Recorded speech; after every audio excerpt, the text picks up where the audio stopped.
Tonight, we're going to break down the Resident Evil video game franchise. Let's get at it. Remember, we keep it tight, and it's a podcast world. We're ready to ignite. That's the lesson. You got it all. Tune in, turn up, come vibe with us, y'all. So remember, Resident Evil, known as Biohazard in Japan, is a Japanese horror game series and media franchise created by Capcom. It consists of survival horror, third-person shooter, and first-person shooter games, with players typically surviving in environments inhabited by zombies and other mutated creatures. The franchise has expanded into other media, including a live-action film series, animated films, television series, comic books, novels, audio books, and merchandise. Resident Evil is the highest-grossing horror franchise of all time. So, what's everybody's first memory of the Resident Evil franchise? Go ahead and kick it off. Well, I can tell you my first memory. It was the game come out in 1996. I probably rented it in 96 or 97, and I didn't buy it. I rented it. Had it for a weekend. I'm sitting there playing it, and I just don't get it, man, because, you know, I'm used to playing Mario. I'm used to playing these 2D games, these fast-paced games, even Castlevania. Like, it had a timer. You had to get through there, you know, pretty quick.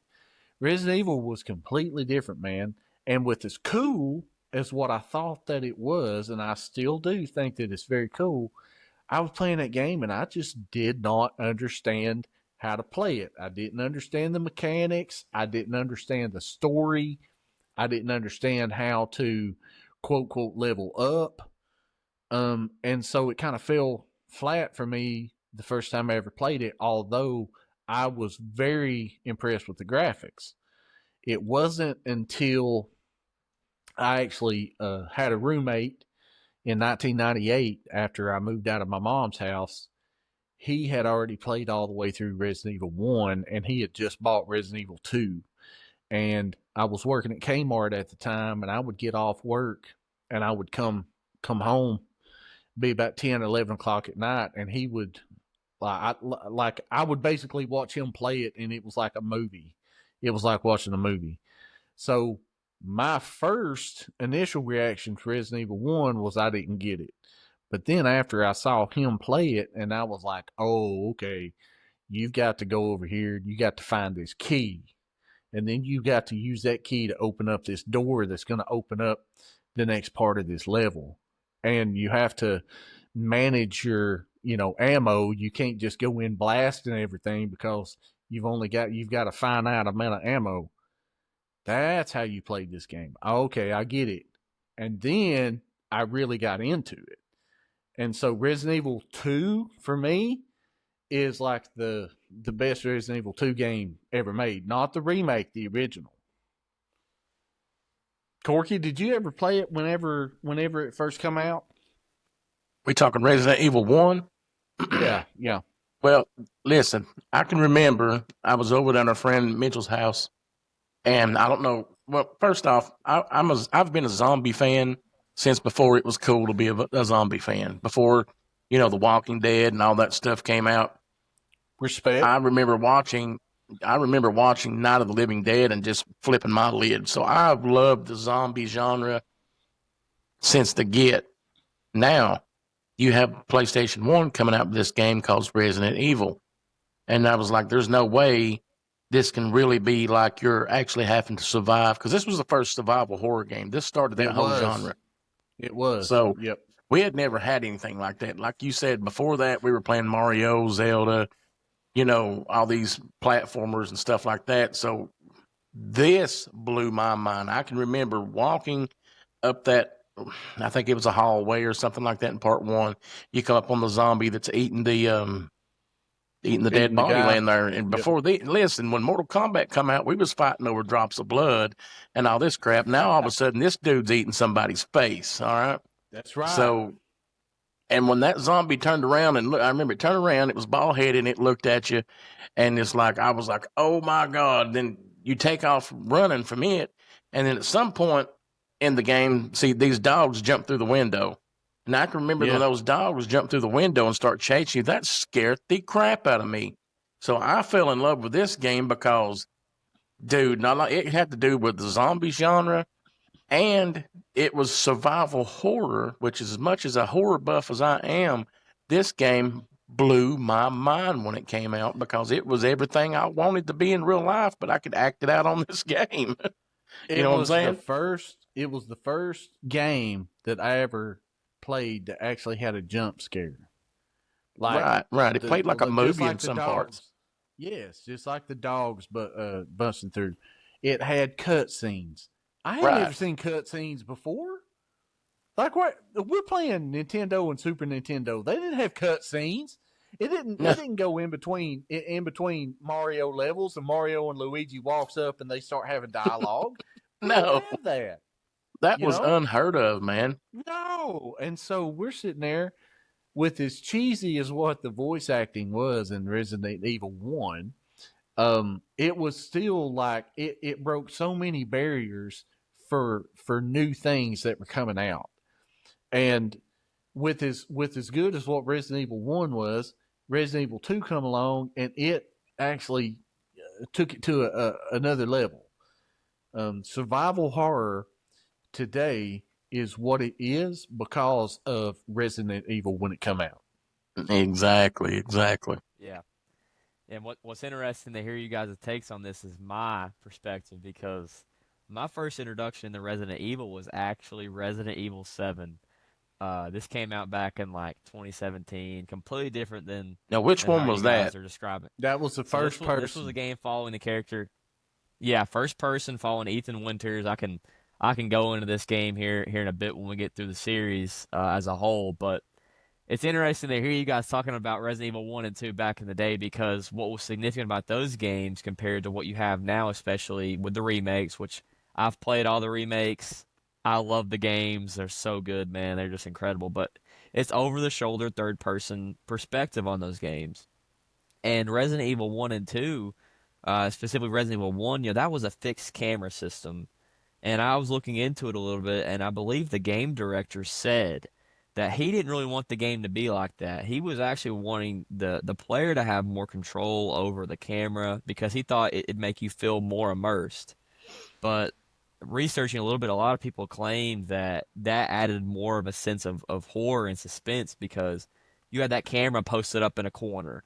You can't see what's on the other side of the hallway, like whereas in Resident Evil 2 Remake, I can see everything. I can see around the corner. I can pan the camera, whereas you're stuck.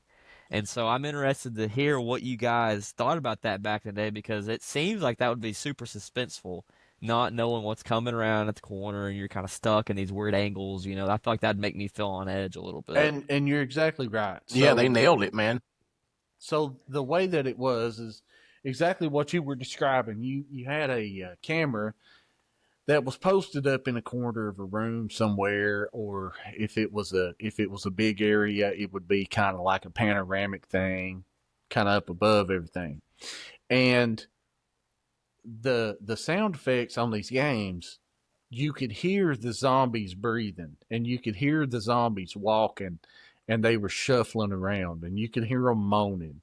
You could hear the dog's paws on the floor, that tip tap, and you're, in one of the games, you're like looking down this hall, and the way that the camera is facing you, so your person, it's got a like a front facing view of your person, and you're standing there, and you can't see what's in front of you, and you can hear these zombies shuffling, and you can hear these dogs walking, and it really amps up your own anxiety whenever you're sitting there going, okay, I'm going to have to walk forward to get the camera angle to change to something else, but there might be 20 zombies right here and I don't know. So I've got to be ready. And it was high anxiety. It really built tension. It really built suspense because you really didn't know what was down that corner or around that corner. You didn't know what was at the end of the hall because that camera angle, with as much restriction as what you're talking about, that the maker talking about, yes, it did restrict you for what you were doing, but like that added to the suspense for me because you can only see one part of the room. You don't know what's in the other part of the room. So you have to move around that room in order to get the camera angle to change so that you can Right. see it. It's Yeah, that was you super had cool asked for me me. earlier. Yeah, you had asked me earlier today if I had gotten into because I actually downloaded Resident Evil Director's Cut on my PS5 to just to see what it was like, and I played it for like 30 minutes the other night because it's kind of sidetrack. Oblivion remaster came out, and I had to start playing that game. Yes. I just that's something all else we could talk about, That's but how Corky's I spending his night after the podcast tonight. that's what I'm doing as well. Just shout out to Bethesda. That was so sick they released that. But I played it for a little bit and I was so thrown off by how that felt because I'm not used to not having that control. Even though the remakes have their moments, I can easily turn around and run away and I got complete control of, Yep. everything going on around me a little bit more so than you would in that game. But What'd you think this about the tank control? So the tank control is what is commonly referred to. You can walk forward, you can walk back, but if you turn, you have to move your D pad, and he does like a 90-degree turn one way. Yeah, I was struggling really bad. Honestly, I was It's just struggling. like driving a tank. So they call Right. it the Yeah, tank controls. You know what and else I don't is I don't think it's bad or anything. It was just very difficult. 'Cause I'm so new to it. that was just a how the times were back in those days, man. They were just figuring it out themselves. But you know what this game did that no other game had done before is you actually had to ration your bullets and stuff because you could get to a point in this game if you messed up and saved it at the wrong place, or you just got so far into it and you didn't have bullets, you were screwed. There was nothing else you could do. There was been several points I would get to a part in the game where, well, I saved it and I didn't have enough ammunition. There's no ammunition around, so I guess you restarting, bud. That or Yeah, you save it too many times and then you run Right? out of ink ribbons. So Yeah, that you game, had to find the ribbons to save it. That blows my mind. I didn't know that till I yeah, was researching the game again today. you couldn't were there just walk a up lot of to puzzles? do what? What? Were there Okay. a lot of puzzles in Resident Evil One? Oh yeah, yeah. There were probably 8 or 10, I guess. The most famous one, the most famous puzzle for Resident Evil 1 is the picture puzzle. It's one of the first puzzles that you have to solve. And you walk into this room, and there are 6 puzzles.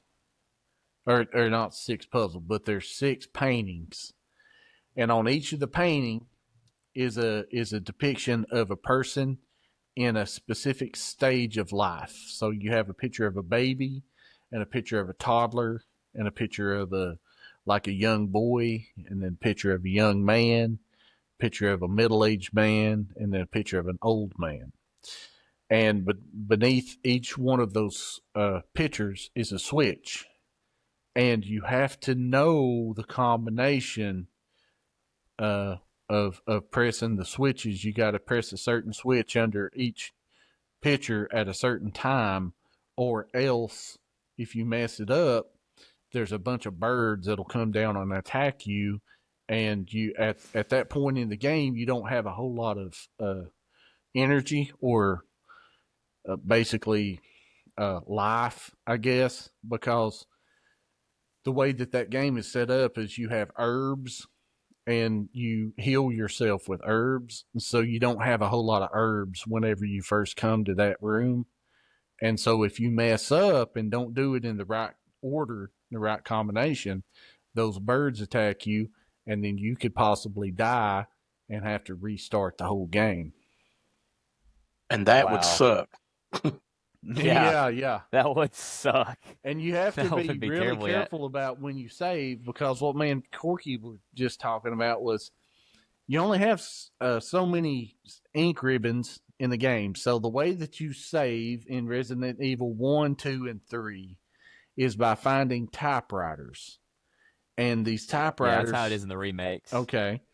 So these typewriters work off of ink ribbons, and there's only so many ink ribbons in the game.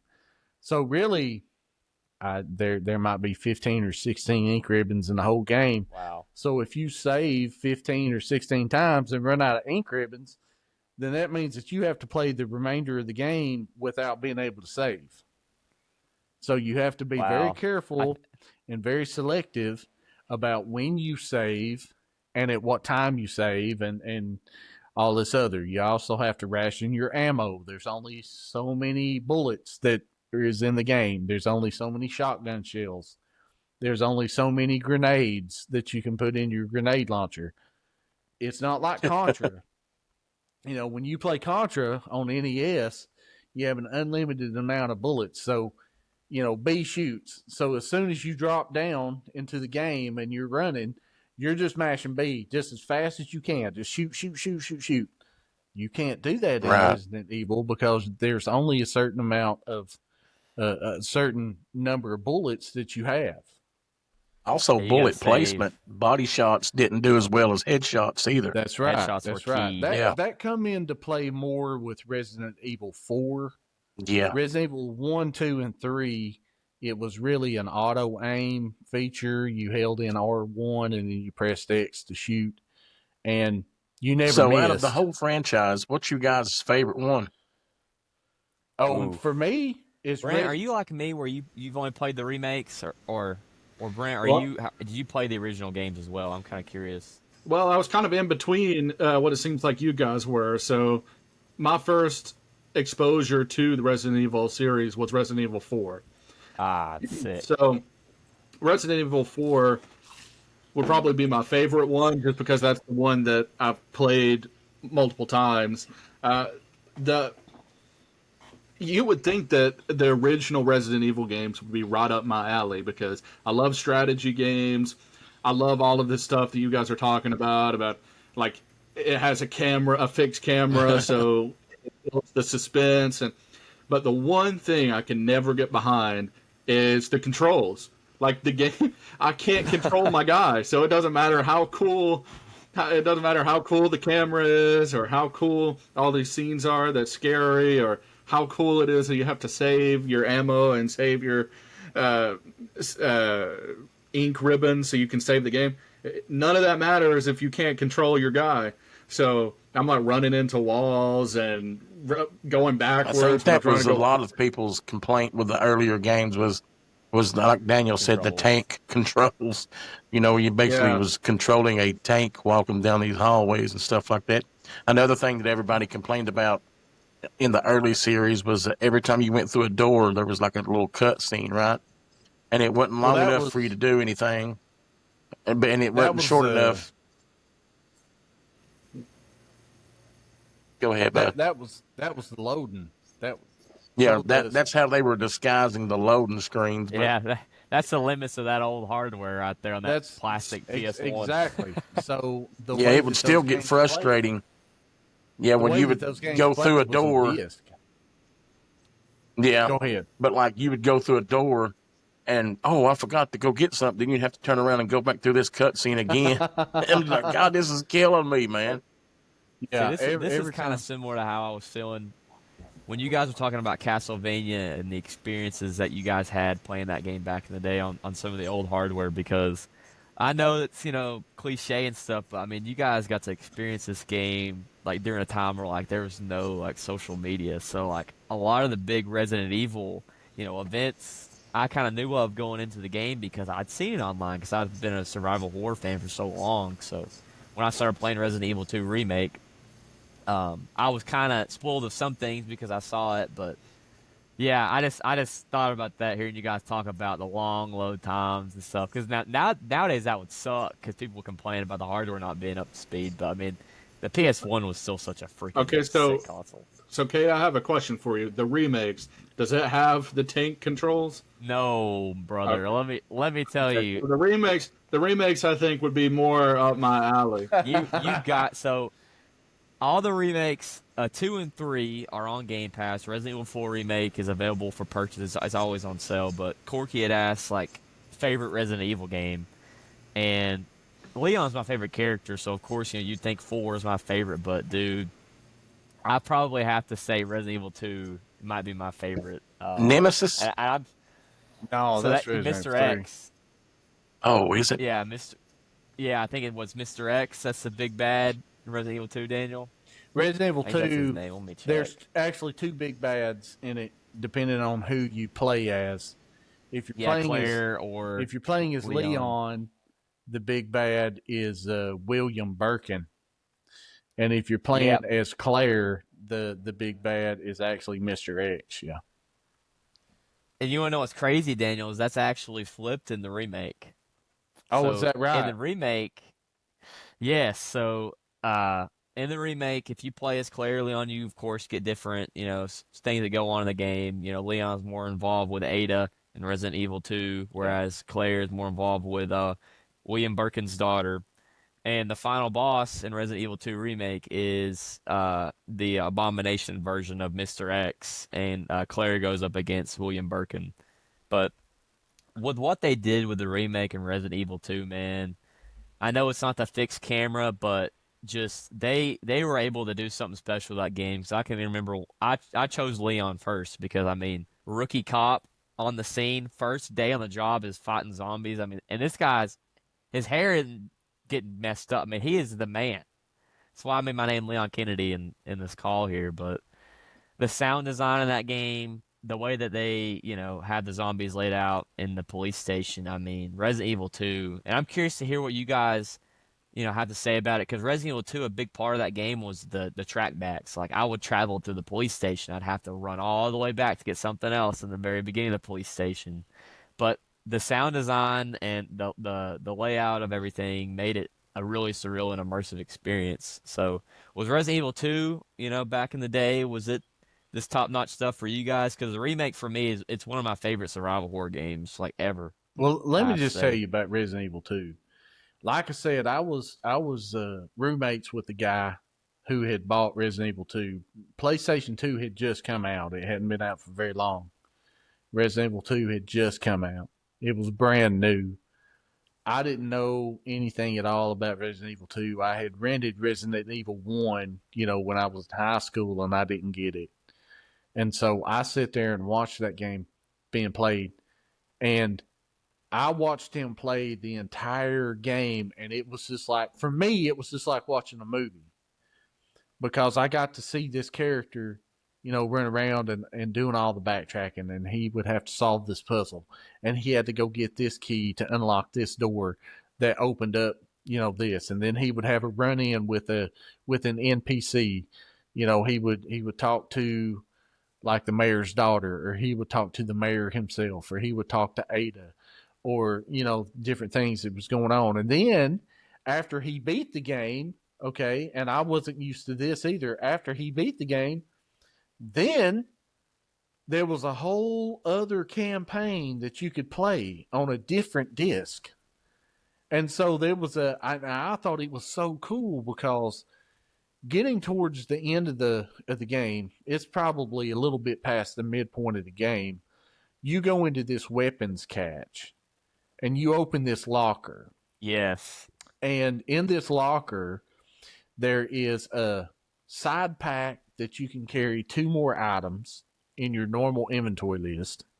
And there's also a machine gun. Okay. So when he was playing this through, he was playing as Leon, and he opens this thing and it's like, oh man, which one do I pick? The game was going to let you choose both of them to take for Leon, but the game also like prompted on its own. It said, maybe I should leave one of these for Claire. So I'm sitting there and I'm going, why would you're playing as Leon and then you're going to play through the game as Claire? I don't get it. Well, he ended up leaving the pack for Claire, and he ended up taking the machine gun for Leon. Then he beat the game.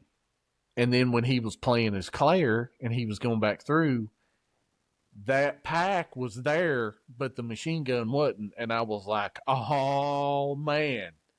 They have made this game to where Leon and Claire cross up paths 3 or 4 different times. But it's like she really is there with you while you're playing as Leon, and Leon really is there with you while you're playing as Claire. And that was the first time that I had ever seen anything like that, and I thought that was so cool. I was just blown away by, oh man, you can choose to take both of these items, but you're screwing over the person, because if you take the machine gun as Leon and the side pack and go on your way, then you play the game as Claire, you don't have anything. And so you get to that weapons catch and there's nothing there. I just thought That's cool. I just thought that was amazing. I had never seen anything like that in the game. Go ahead. Yeah, they both in the remake. They both have unique weapons that's just for them that appears in the game. So if it's not as connected, which I wish they would have done that because that's super immersive. But they get certain weapons that just appear to them in their playthroughs in RE2 remake. And of course, their paths towards the end of the game are different. Like I said, they fight different bosses and they have different allies in the game. But the replayability in that game is cool because you get. I don't know if they did this in the original game, but at the end of your playthrough, you get a score for how well you did.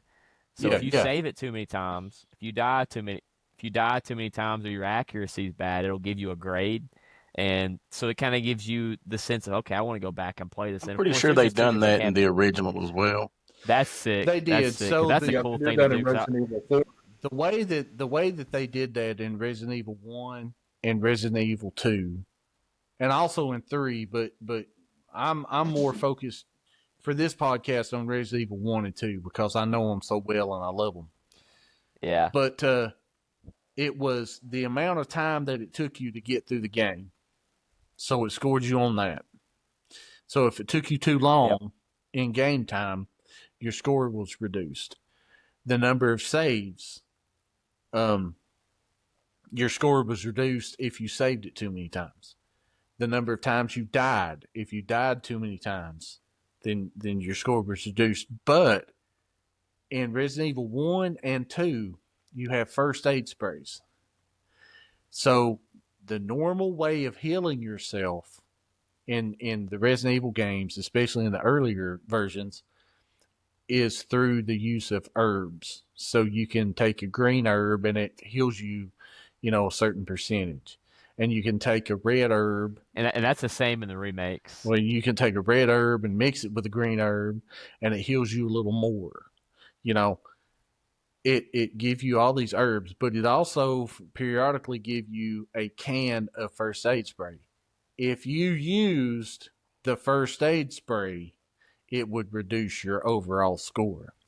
So don't use first aid sprays if you're playing Resident Evil 1 or 2 because you'll go from an A, you'll go from an A to a C quick. That's crazy. Yes. If you have to use anything to help you get through this game, you suck. We're going to mark you off for it.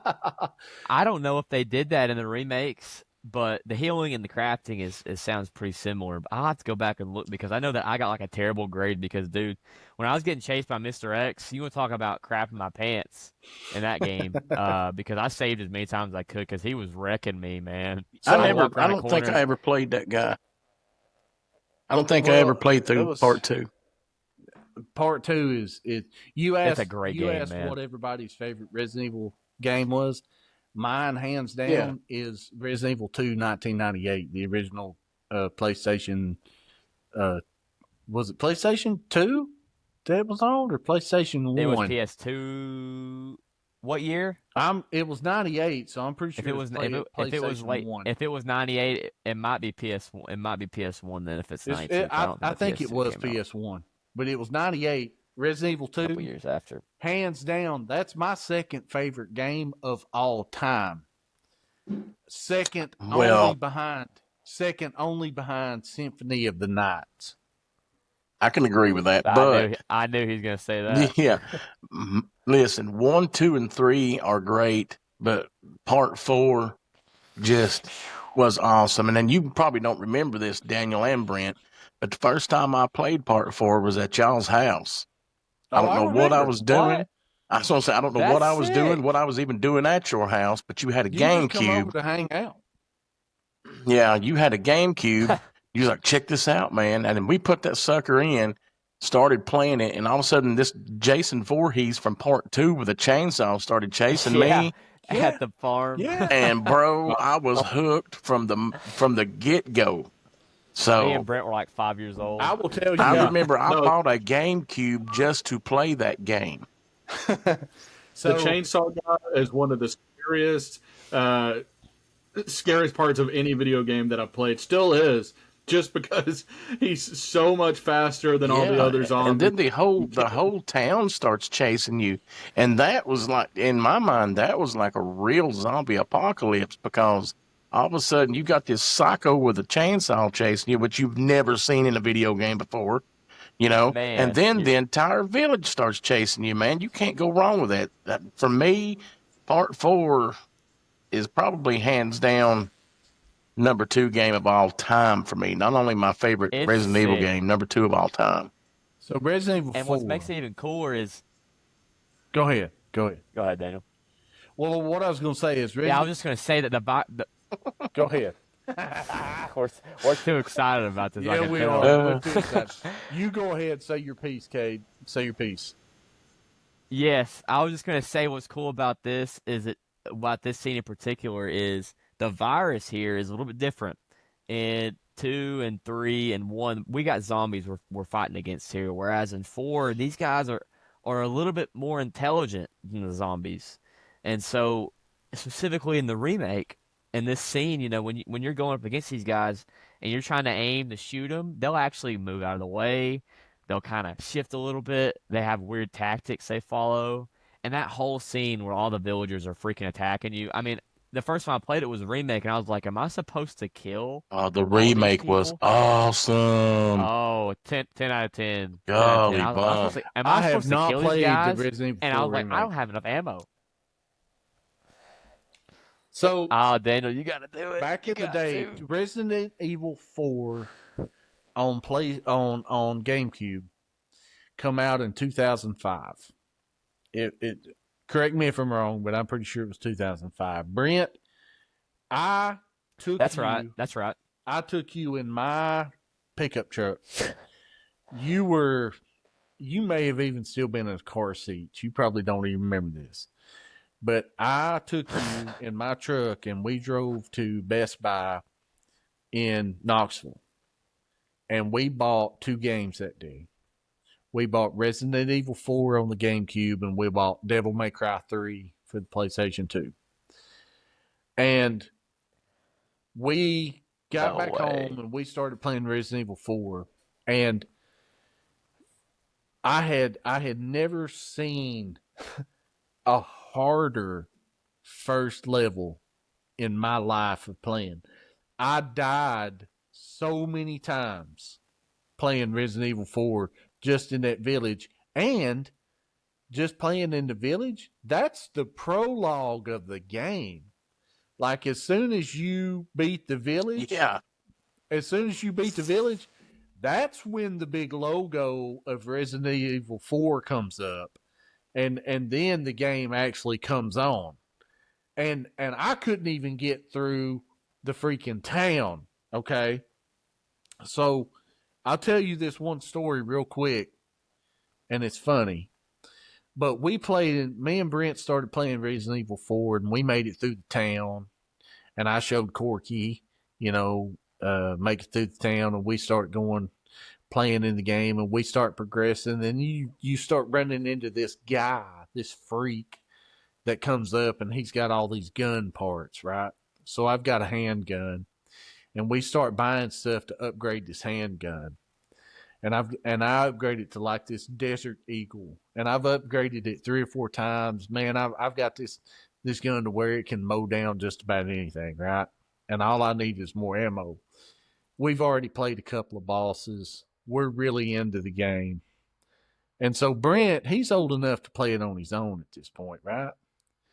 And I was working day shift at the time, and I wasn't off work yet, and he got home from school, and he turned this game on, and he started playing on our game, the one that me and him was working on. And he started playing our game before I got home. And he had run into this guy that was selling gun parts and stuff. And I got home and he says, "Hey, Dad," he says, "I got the best upgrade." I said, "What'd you do?" He said, "I traded the Desert Eagle for this upgrade and it is awesome." And I was like, "Oh God. What? Okay. All right. You got to play it. You got to play it, Dad." So we turned this game on, and my Desert Eagle is now no longer in my inventory. I'm looking for it, and I'm going, "Man, what did you do with our gun? You know, this is our bread and butter. This is the only weapon that we have. Only other freaking thing that we've got at this point is a knife, right?"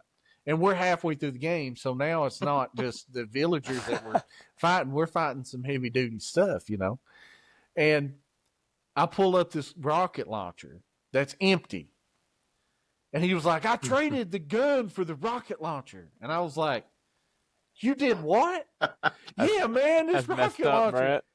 He says, "I shot at a zombie. I don't even know if he hit the zombie. He may have missed the zombie. I don't know." But I'm sitting there and I'm like, "Son, you can't get any more ammo for this rocket launcher." And I'm looking around for the guy that gives us the upgrades. He's nowhere around. I can't trade the rocket launcher back for the Desert Eagle. We're in the middle of the game. We get to a point to where we can't progress anymore because we don't have a weapon. And I'm like, "God, this sucks." And so Oh my God. that was a long time playing to where now we can't play the game anymore because we keep getting killed. I'm trying to backtrack, trying to find this freaking guy to buy my gun back, and he's nowhere around. And Brent was like, poor guy, man, because he really liked the game back then, and he wanted to spend time with me, and I wanted to spend time with him. And you know, my dad never wanted to spend time with me, you know, so I was trying to be a good dad, you know. And he'd come up and he'd be like, "Hey, we're gonna work on that game. When we gonna work on Resident Evil?" And I'm like, "Buddy, we're gonna have to start the game over. Okay. We're gonna have to start the game over, bud, because you sold our gun." And he was like, "Nah, we can do something." And I'm like, "Yeah, okay." And it just we just kept dying, and finally I just gave up. And the prologue of that game was so difficult that I was like, "Man, I don't want to go through that crap no more." And so I ended up changing. I started playing a Playing through that different game, and it was kind of sad because he was like, "When are we gonna work on this game?" "We're not gonna work on this game, Man, anymore. This game is dead." Hey, I got a similar story since you brought a story up like that. In honor of Oblivion being remastered. Back Shout in the out. day when the original Oblivion came out, my brother-in-law Dylan, he spent 600 hours on that game, man. He was Oh just my God. he was just that was his game. That was his game. He was in middle school at the time, and that was just, if you have to know Dylan, he would come home from school, sit down, he would play to bedtime. That's just, he lived his life in that game back when it was, you know, out. So one day, my youngest son Jace goes over there, and Dylan, being the good uncle he is like, "Hey, sit down and play." He goes, you know, Dylan had already completed the game, but he still played it every day because he was, you know, he helped own stores and everything. He lived his life in there, and he goes, "Yeah, just play my character there, buddy. He's done got all the weapons and everything. You can just go around and do whatever you want to do." And Jace deleted his profile, all 600 and something hours. Listen, that was probably 20 something years ago. And to this day, we can be out to dinner and you'll see Dylan looking at Jace and he'll say, "You deleted my profile." That's hilarious. Yeah, man. That's crazy. But that's what's bad about, you know, games like, That's a lot worse than selling a Desert Eagle. oh God. You sold my Desert I don't know, Eagle. Brent. That is a law breaking thing right there. But you know, that's what's sad about games like that. You could get in there and you really couldn't mess up and it's over. You'd have to restart. Yeah. And that was real frustrating, man. It really was. You know? Brent, can you defend yourself? I don't really remember that. I mean, I think I sort of remember it, like bits and pieces. I mean, I was like 5 or 6 years old. Oh, you done so, it. I mean, remember this from back in the day. I'm pretty sure I got that story the night I played Resident Evil 4 at your house. I think he told me that, don't worry, you can't screw up. Our game's already screwed up or something like that. But I do remember we did start over, and we played again to we made it. There was just a boss that we could never get through, and It's probably because I can't even remember now. You're, you know, It had a You're- rocket you know- launcher with one use. you're in like a sewer, and there's some sort of person in the sewer.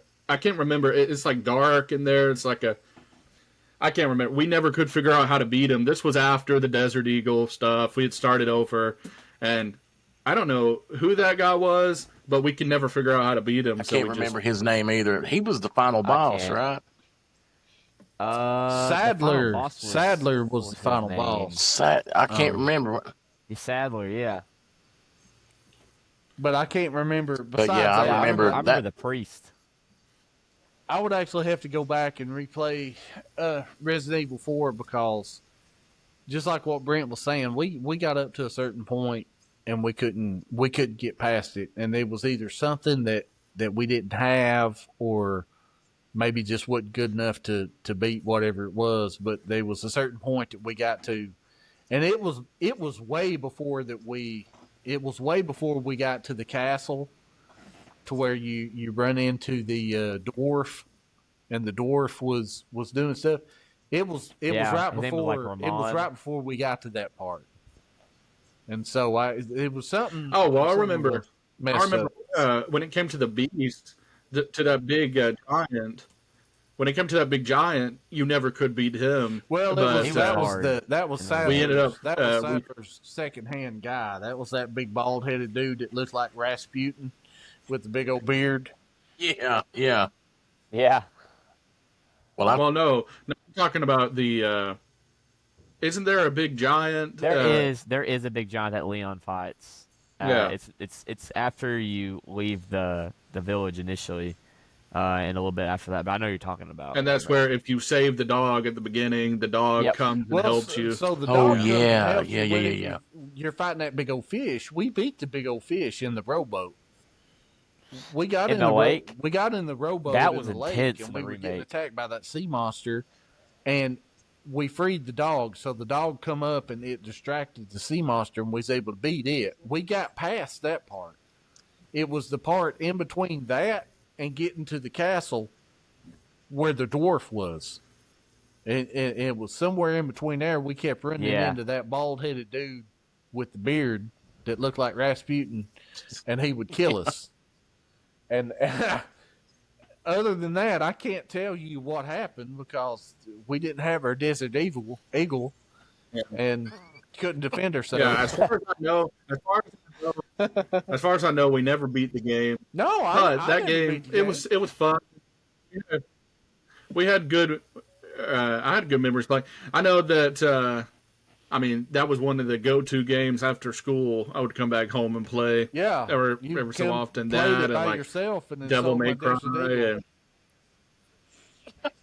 Dude, you're not gonna beat the game with a Desert Eagle. Oh, hey. That's like You can if you got you're five gonna beat the upgrades game. on it. You can't. You can if you got 5 You're upgrades. running on it. around with a Desert Eagle, dude. What happens is my 5-year-old. That's why you can't win. Oh man, I got a rocket launcher, and then he sells it and gets the rocket I got a launcher one and then shot shoots gun. a zombie and misses the zombie. That's what happened. Well, So now you're adding to it. Now you're adding to it. You're saying that I missed the zombie. You weren't even there. I think that you missed the zombie. I don't even think you shot the zombie. all right. Since we got all this competitiveness going, let's do our trivia for this episode. I think Daniel said he's got some good ones picked out for us tonight. Yeah, so I do. trivia I've time. got some pretty good ones. Trivia tonight is going to basically cover Resident Evil 1 and Resident Evil 2 for the PlayStation 1. Okay? All right, here's how we're going to do this. If you have the answer, you have to say your name. That's your buzzer. Then Daniel will recognize who said it first. Okay. All right. Sound We'll good? do that. We'll do that. Sounds good. So the first question, with as hard as what it is probably going to be one of the easier questions. But here we go. So question number 1. What was the username and passcode to unlock the lab doors in the basement in Resident God, Evil right 1? on this question. Who is going to know that? I know that. Dang it, Daniel. I freaking know that. I thought you were going to ask, like, what was the name of the main characters from the first game? No that's way, too easy. man. Everybody knows that. The username and password to open up to unlock the doors. Take a wild guess. I'll take a wild guess. I'll take guess. All right, do it. Username is Chris Redfield. Password is Umbrella. I don't know.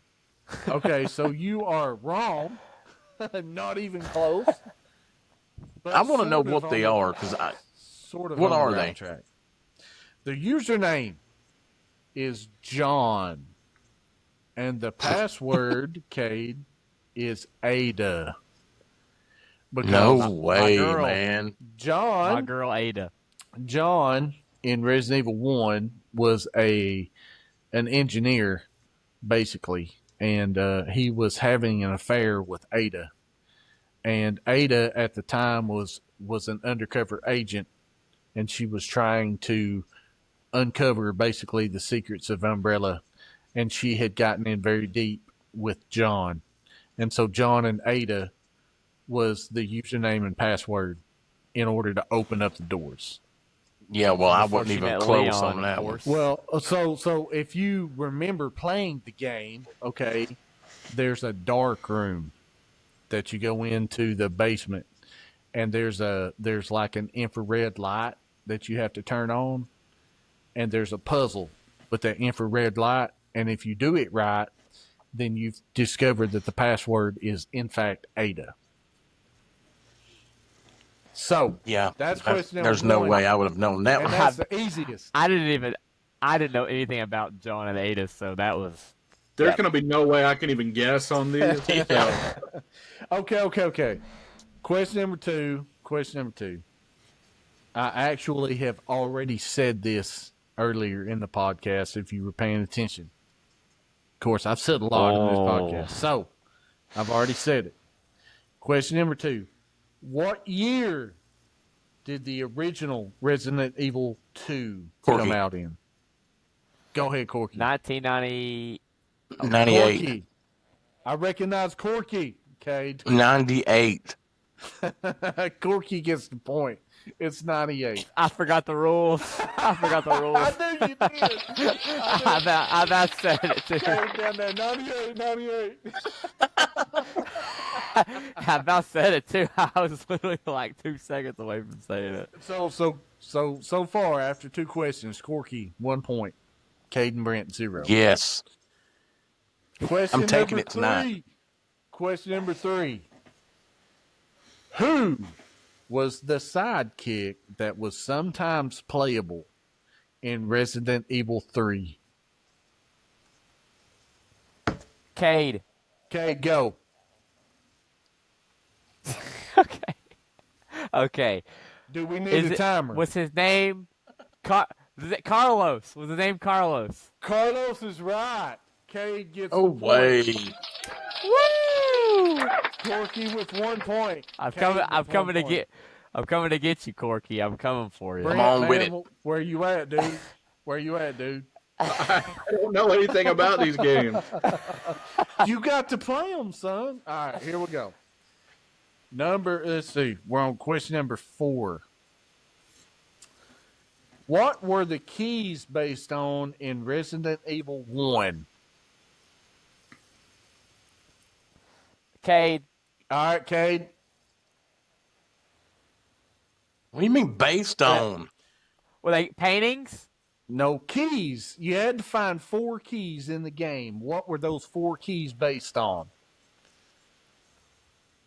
Locks. That's pretty creative, though. Brent, No. Go ahead, Brent. spiders. No. That's a no. Anybody?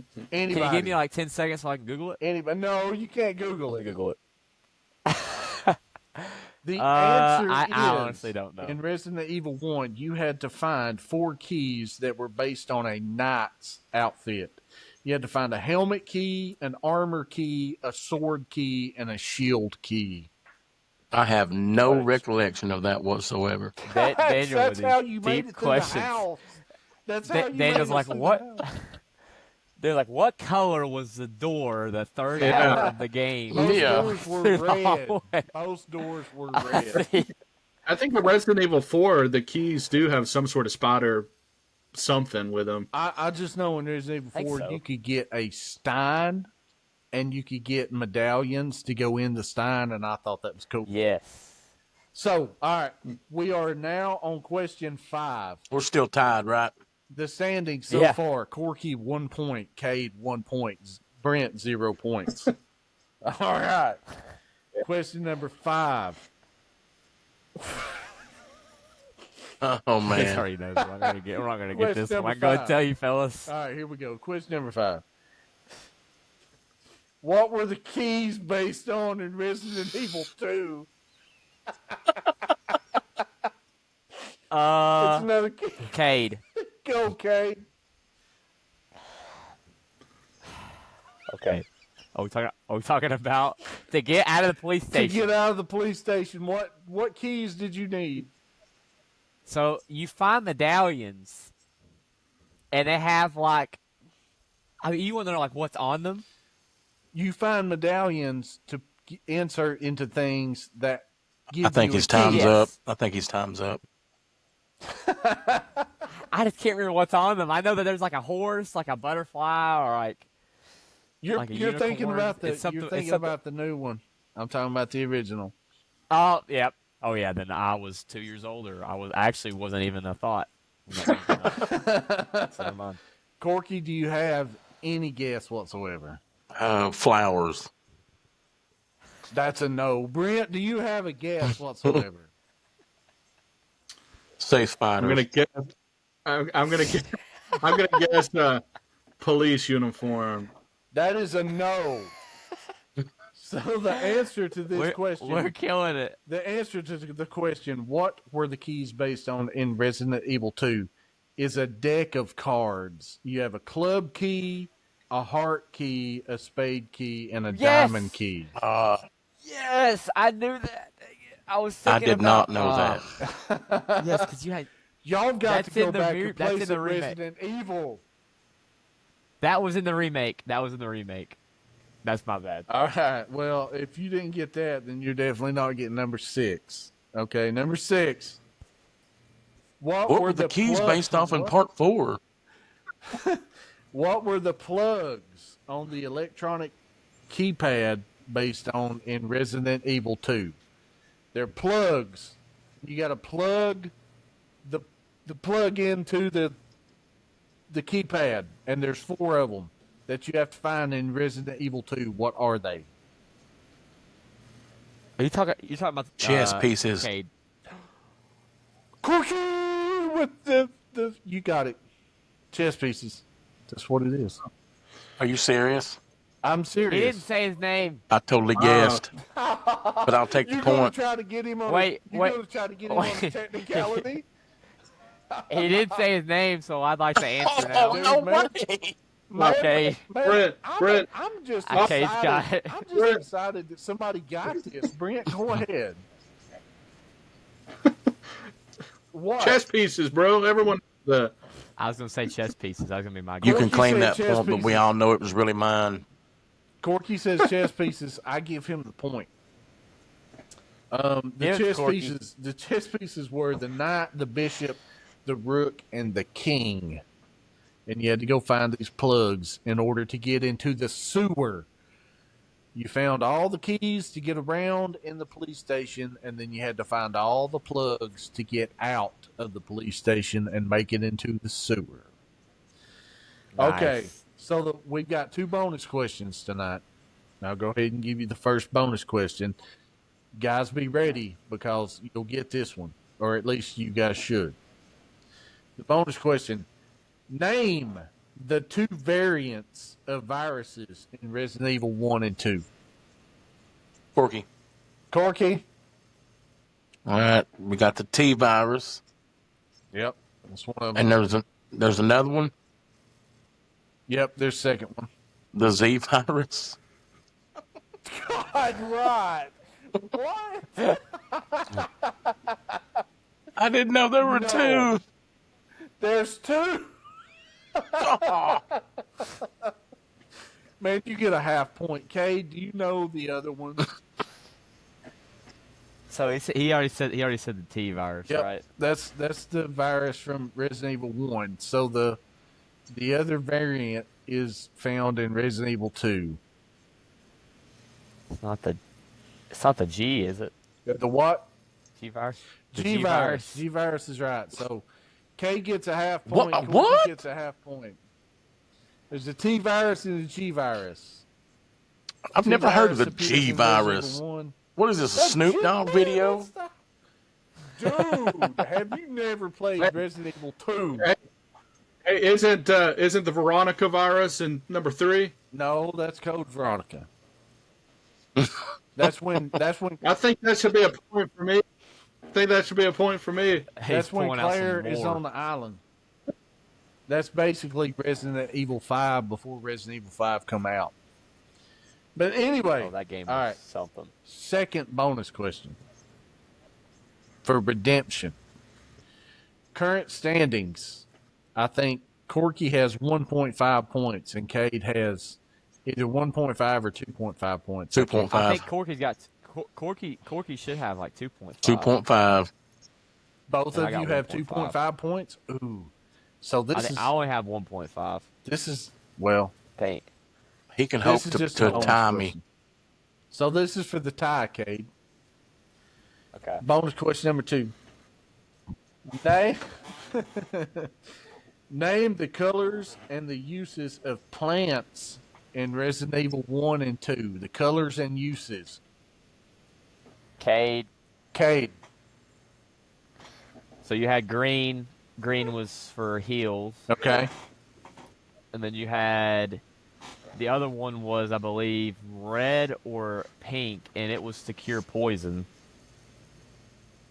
No. Well, okay. Corky. You had yellow as well. No, you're way off now. Corky, go. That was at the remake. Dang it. You had red and green. You put them together, and it'd give you a health potion. That is true. Dude, what? Come on, man. I thought that All right, you Brent. had this. Brent, go. If it's anything like the 4th one, you have the green, which you can use to heal, and then you've got the red and the yellow. If you put them together, it gives you a green, and you can heal. Man, You can also do 2 greens to make double. you guys make me sad. Nobody said blue. The- Blue was to cure poison. Oh crap! My bad. In So you had Resident red, Evil green, 1 and blue? In Resident Evil 1 and Resident Evil 2, you had a green plant and used by itself cured 25% of your health. If you paired it with a red plant would do nothing on its own, but you had to pair it with a green plant. Red and green would cure 100% of your health. And then your blue plant cured poison. If you mix 2 green plants together, that heals 50%. And then you could mix a green and a blue, and it would cure poison, but also cure you up to 50%. So when did you get poisoned in the games? I don't remember that. Well, you could get bit by a snake. You could get bit by the spiders in the cave. Really? There was a Yeah. couple. What of game places is where you this? could- Resident Evil 1. Oh, Resident I don't Evil remember 2. that. Resident Evil 2, the spiders would spit at you. Huh. Yeah. So Oh, that's you guys- crazy. I've learned something new you guys today. Tonight, you sucked at trivia. I'll just say that. You sucked at trivia. Well, I won, so it doesn't matter. So, Yeah, that's know. all that matters. All right. Well, you guys ready to rate this franchise or 1 through 4? That's basically all we've talked about. I will say We talked this. about 1 through 4, and we talked about the remakes. Cade, you Yep. said part 7 was your favorite, right? So 2 is my favorite, but 7 was my introduction to Now, is the 7 the series. one with the lady with the white dress and the white hat? So that was Resident Evil 8. So Dude, that is a that bad one, game right there. If you've never played that, you should Resident play Evil it. 8 is sick. I've never It played it. follows Ethan. Listen, let me It tell you how follows that Ethan game Winters starts. again. You're in Yeah. I think it's like a river or a sewer or something. Here, you're in water. And I remember thinking, my God, this looks like you're really in water. And it's just a good game. If you've never played, is it part 8 you said? You need to It's play it. Resident Evil That 8. game Yeah. is good. It's Resident Evil 8 Village is specifically what it's called, What but it's what sick. platform is it on? PS5, PlayStation 4. That should be thing relatively is a cheap, bad but- mama jamma. That's a good game. But you need Really? to play Resident Evil 7 first because it follows Ethan Winters and directly what happens after Resident Evil 7. Okay, He's looking so for his Resident wife Evil- or something like that. is- ain't Is Resident Yeah, so Evil 7 8 also a first person only? Yes. Man, I hate Yes. first person games. Give me at least an over the But shoulder. it's cool. It's cool. It's cool. 7 is whew, it's a good game, man. I mean, you're looking for your girlfriend, and you're in this super messed up section of New Orleans with this family who's basically been mutated. And when you find your girlfriend, initially you get super. I mean, she's super messed up, and it leads to one of the coolest jump scares in the series. Really? Well, I'm going to have to check that so- out, One of man. the most ones I remember the most. From what I know about that game, by the time you've already played about halfway through the game before you even make it to her, and whenever you make it to her, she's already been mutated, right? She's not even human. So no you more. so you actually find your girlfriend at the beginning of the game, and when you meet her, she hasn't changed yet, but she's already been affected by it because you quickly realize after a few minutes that something's not right with her. She starts saying weird stuff, then she disappears, and you're in this house, and you start roaming through the house. You're like, where did she go? Like, I have no idea where she is because she was laying on this bed 1 second, and then the next second she's gone. You're walking around the house, and then you eventually find this basement. You start walking down the stairs, and you slowly hear some weird, eerie noise of like somebody like growling, and all of a sudden she's like exorcist crawling up the stairs, jumps on you, and then you're immediately thrown into this action sequence where you Sweet. basically you have to start trying to defend yourself from her, and you fight her, and she, you think you kill her, but after you face her, she eventually gets away from you, and then you get kidnapped or essentially knocked out by, I can't remember his name, but it's this elderly guy who's been mutated, pretty much the husband of the family, I've got some. and then it takes off from there. I've got some ex-girlfriends that I would fight. Well, you fight her in this game, and I don't know. Well, I don't want to spoil it. I won't spoil it. So, he sounds like he wants to play it. I haven't ever played it. I've seen some. It's I've seen some videos. It's super cheap. It's super cheap. But yeah, it's a sick game. Sweet. But yeah, I would definitely play that one before you play 8. They're a lot different from the OG Resident Evil games that you've played. But I think the first person perspective is kind of cool. It gives it more of a survival type game, a little bit more of an actiony vibe, but it's still super freaking scary, man. It's got some sick boss fights, specifically with the old lady. When you encounter her in 7, it's pretty terrifying. Anytime that you encounter old women in video games, it's never good. And she's not naked in this game. That's why I started to say, or naked in a bathtub. All right. Wow, that's Yes, a shock. sir. Hey, I could have probably. This is like the Right. 4th Stuck in my episode head in a forever. row we've talked about a naked woman in a bathtub, man, or something like It's that. like, hey, you can always trace it back to a naked old lady. That's That's where it all So- begins, man. It really does. That's where it all begins. So I said that my favorite Resident Evil 2 or Resident Evil game was Resident Evil 2. Cade said that his favorite was the remake of Resident Evil 2, although Yep. the Resident Evil 7 was very close. Corky and Brent, go ahead and chime in on this and let everybody know what your favorites are. Go ahead. Dude, my favorite's Resident Evil 4, hands down. We already talked about that. But I'm thinking this Resident Evil 7 and 8, I'm going to have to play those because they look pretty sweet. But as far as right now, I'm going to say 4. Brent, what about you, buddy? Yeah, same here. Resident Evil 4. To be honest, I haven't played. Like, I have played bits and pieces of the other games. I'm not a complete noob to all the other games, but I haven't played it like Resident Evil 4. So, just for the nostalgic factors, Resident Evil 4 would have to be my favorite. But Cade has got me interested in playing the remakes. So, They're the bad, remakes man. will almost definitely top Resident Evil 4. So, I'll have to play those. 2 and 3 are on Game Pass remakes. Resident Evil 4, you'll have to buy that one. Well, if you have see, Game Xbox. Pass, that's something on the Xbox, right? Yeah, it is. If you have an Xbox, you should have access to those games. If not, I believe PlayStation's membership does offer. 2 PlayStation and membership 3. actually offers Resident Evil 2, the remake, and a couple of the other, like Code Veronica, different ones.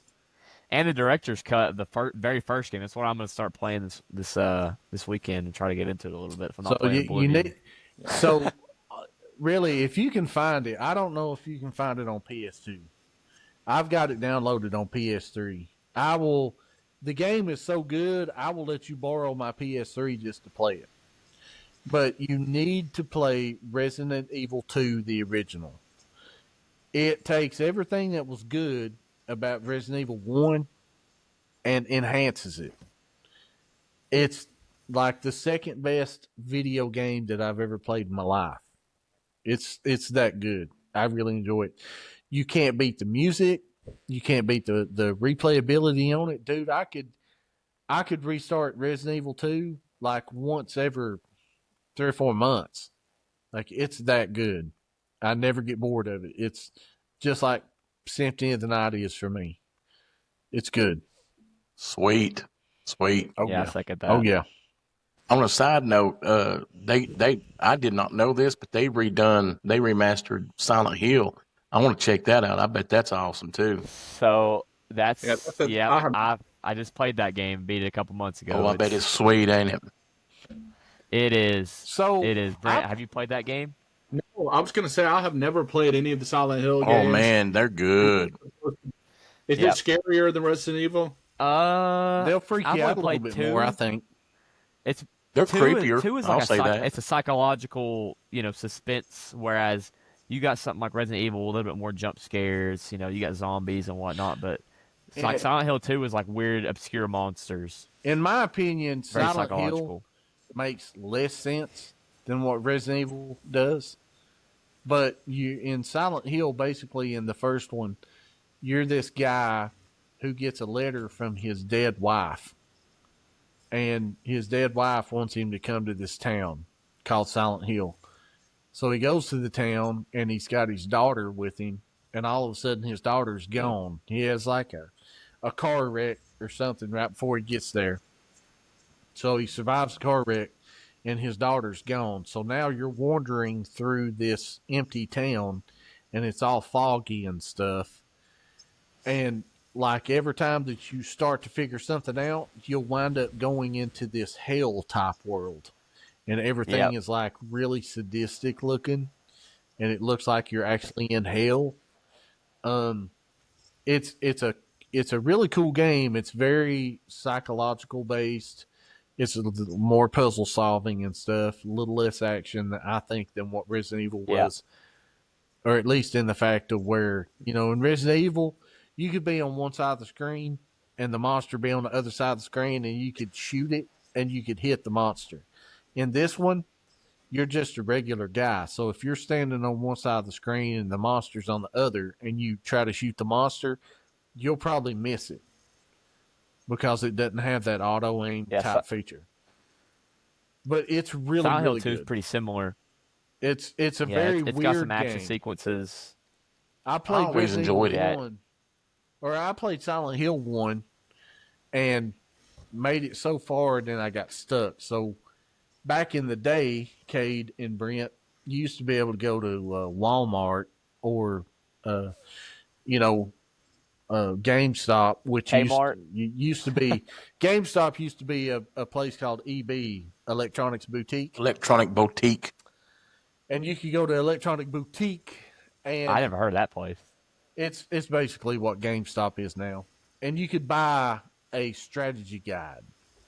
And so what I did was I went and I bought Yeah. the Silent Hill strategy guide. Except the Silent Hill, I didn't realize, had 4 different endings. And I bought this strategy guide and I was playing through it. And there's something that you can get in a doghouse in the very first of the game. And you keep that item all the way through to the end of the game. Well, I forgot to get that item in the doghouse because I was too focused on the strategy guide. And I made it to the final boss and I beat the boss, but I didn't get the good ending because I didn't have that item from the doghouse. See, it sounds like you're talking about Silent Hill 2, Daniel. No, this is Silent Hill That's 1. so similar. This Okay. is Silent Hill 1. Yeah, because a lot of that, like the remake for Silent Hill 2 has like over 10 plus endings that you can get depending upon what you do. Like I was telling you guys for the show start, I was inspecting a gun in Silent Hill 2 remake, and it caused me to have a certain ending in the game because I looked at my gun too many times. Wow, Dude, that's that's crazy. Yeah. That's crazy. So Silent Hill 2 remake, definitely recommend that one. A lot of action, really really good stuff. I mean, you follow this guy named James, and you just feel bad for him because his wife, much like I guess Silent Hill 1, has died, but he got a letter saying to come to Silent Hill, and he goes there and a bunch of trippy stuff Oh, happens. yeah. He, cool. he even I'll have to he even play meets that he meets this woman who looks just like his wife, but she's blonde, and she Yeah. like, yeah, it's super trippy, man. But I do like Resident Evil better than the Silent Hill series, but the Silent Hill series Yeah. is a very close second. I've always enjoyed It's the special. Silent Hill series. yeah, Some of it's the special for sure. later Yeah. sequels wasn't very good. Just like Resident Evil, I started looking it up online today, and Resident Evil actually has like 15 or so different games that are out. Yep. And so that is that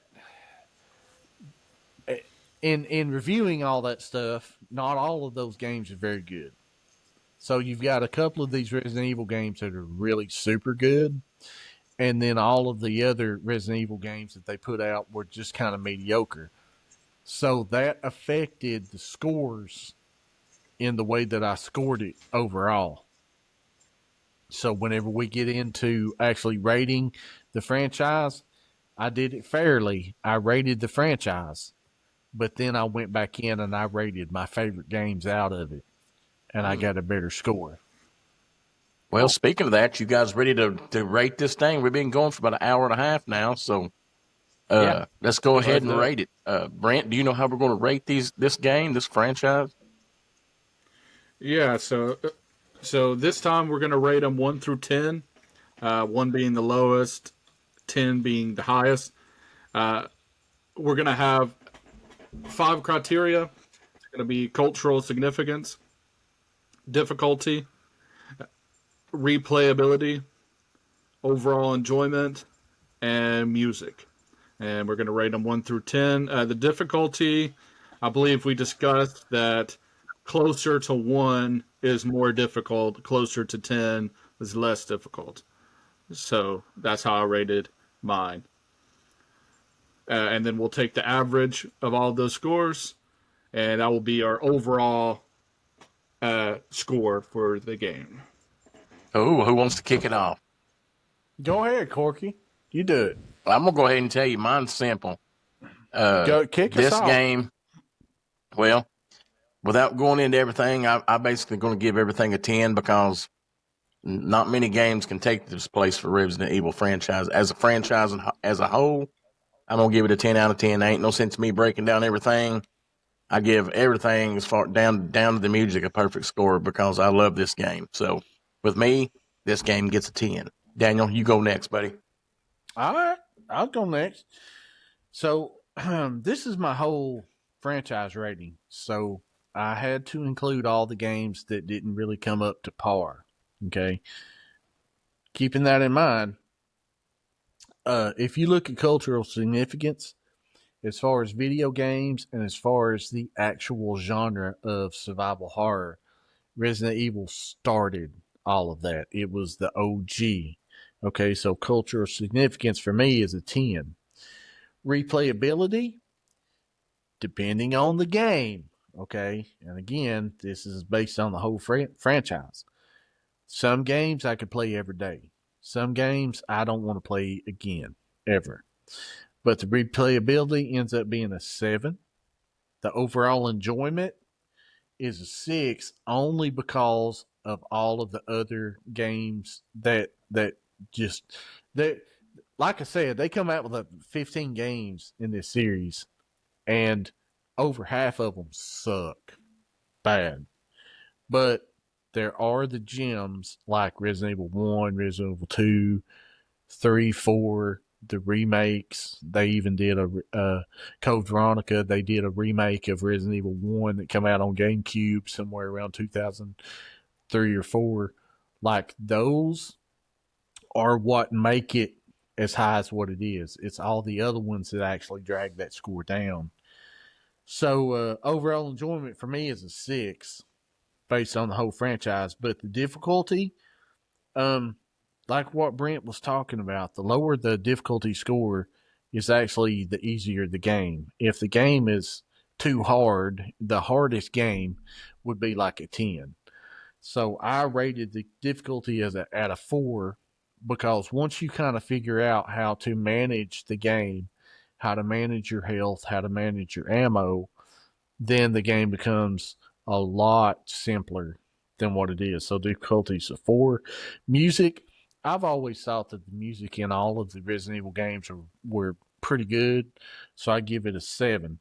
So for the franchise total, my score ends up being a 6.8, which would round to a 7, which is a pretty good score for a video game. Um, I also just rated Resident Evils 1 through 4, and my total score ended up being a 7.8 for the total, which is a point higher. You would rate it an 8. So Corky give it a 10. I give it an 8. I think it's a fair score. I'm gonna go ahead and Yeah. let Cade take it. Go All for it, right. Big Cade. So I love the Resident Evil franchise, and specifically the games that my scores are based on are really going to be 2, 3, and 4 remake, as well as 7 and 8. Haven't got a chance to play 5 or 6. I may check those out. I bet they'll probably remake those in the future Don't at waste some your point. time, man. Don't waste your time. Yeah, I've seen some stuff from 5, and Chris Redfield punching a boulder. I'm just like, all right, this is getting a little crazy, but. Yeah, starting with cultural significance. Yeah, these games. I know we got the remakes here, but especially the OG ones. I mean, cultural significance got to be a 10. I mean, this set up the standard for survival horror for the whole entire up to this point now with like games like Dead Space, um, games like yeah, I think even Silent Hill probably affected it a little bit too. So I'm gonna give it a 10 for cultural significance. Replayability, I'm going to give it an 8 here. The reason why my score is not as high as I guess something like your cultural significance, I think Resident Evil 3 for me with Jill Valentine, I did like that game. I don't feel as if the replayability was there that much for that one in terms of getting different endings or a few other small things like that, just kind of some enjoyment. So I'll give it an 8 for replayability. Difficulty. So I played these games on quite a hard difficulty. I know that you can kind of change that as you feel, but I feel like an 8 was a pretty good score because man, I was just a big chicken, and I would all the time be wasting ammo on zombies, wasting my herbs, not using too much stuff, not being smart with my inventory. So I actually give it an 8 for difficulty here. And the music, I feel like the soundtrack kind of helped. I can remember some stuff in Resident Evil 2 remake with the music kicking in at some of these really eerie moments walking through the police station, these dark hallways. So I'll give it a 7 for that. And of course, my overall enjoyment, I love the games I've played so far in the series. So I'm gonna have to give that a 10. And that gives me an average score of an 8.6 or a 9 out of 10 for Resident Evil. Awesome. getting them high numbers like I knew this game would. Brent, you're up, buddy. All right. Well, cultural significance, I gave it a 7. I can understand giving it a 10. I was more just looking at the game world as a whole. It's definitely been significant in the horror aspect. So for horror games, it would be a 10. Uh, I think in the gaming world, I think for me, a 7 would be fair. Definitely, they've had movies and stuff made out of these games too, so and books. So it's definitely significant for sure. Difficulty, I give it a 6. Pretty much because I can't figure out the controls for the first 2 games. So if they would fix the controls, it would be lower, but I give it a 6 for the difficulty. But it's a fun sort of difficulty. It's not like impossible like some games, so that's fine. It's not like an Elden Ring or nothing like that. Not like an Elden Ring. Replayability, I give it a 7. That's a little bit surprising for me. I gave it a 7 though because there are some games, for example, Red Dead Redemption 2 would be my favorite game, but it would have a pretty low replayability, even though it would be my favorite game, just because I wouldn't want to go through and play it over and over again.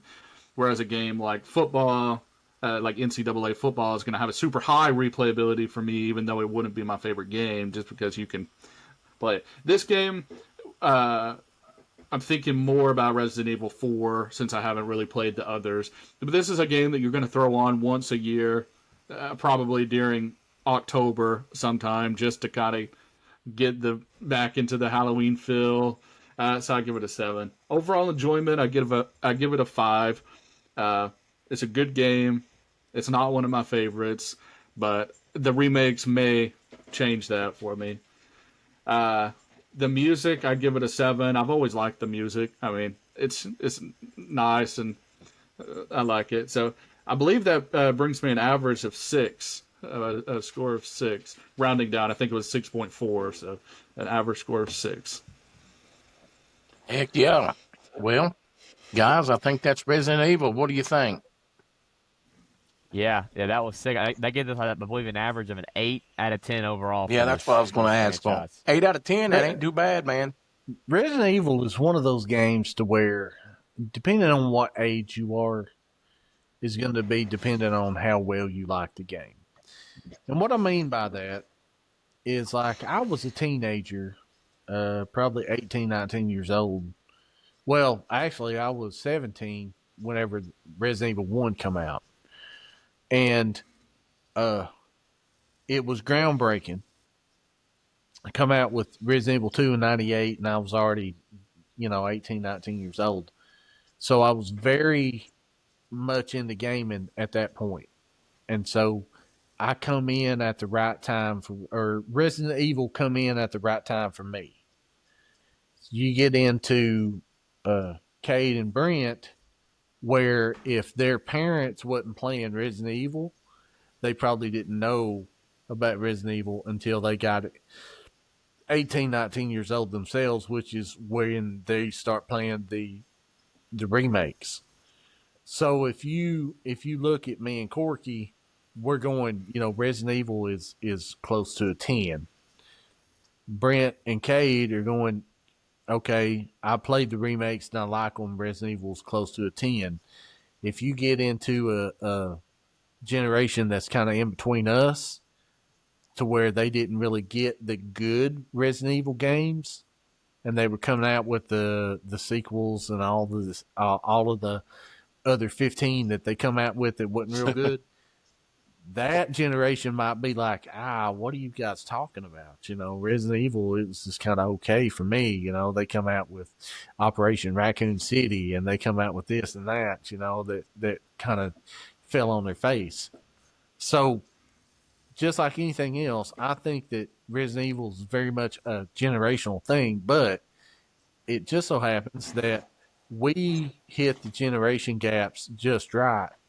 And Resident Evil for us, at least I think I'm speaking for all four of us, Resident Evil for us is very much a top-notch game that needs to be played. If you haven't ever played Resident Evil, Absolutely. I would highly recommend any of the Resident Evil games that we've discussed tonight. Yep. I think everybody needs to play these games, man. And just want to say appreciate everybody joining us tonight. Had a good time talking about Resident Evil. This is our longest episode to date. I knew there would be like this one because, we're like almost an hour and a half. Actually, we're right at an hour and a half. So, I knew it'd be like this once we got started talking about Resident Evil and these video games we love. But it's a good game, man. It's a good franchise. We recommend it. Everybody try it if you ain't played it. And from me, Daniel, Cade, and Brent, we appreciate everybody joining us. We'll see you next week. Bye. See you. Bye. Remember, we keep it tight, and it's a podcast world. We're ready to ignite. That's the lesson. We got it all. Tune in, turn up, come vibe with us, y'all. So remember.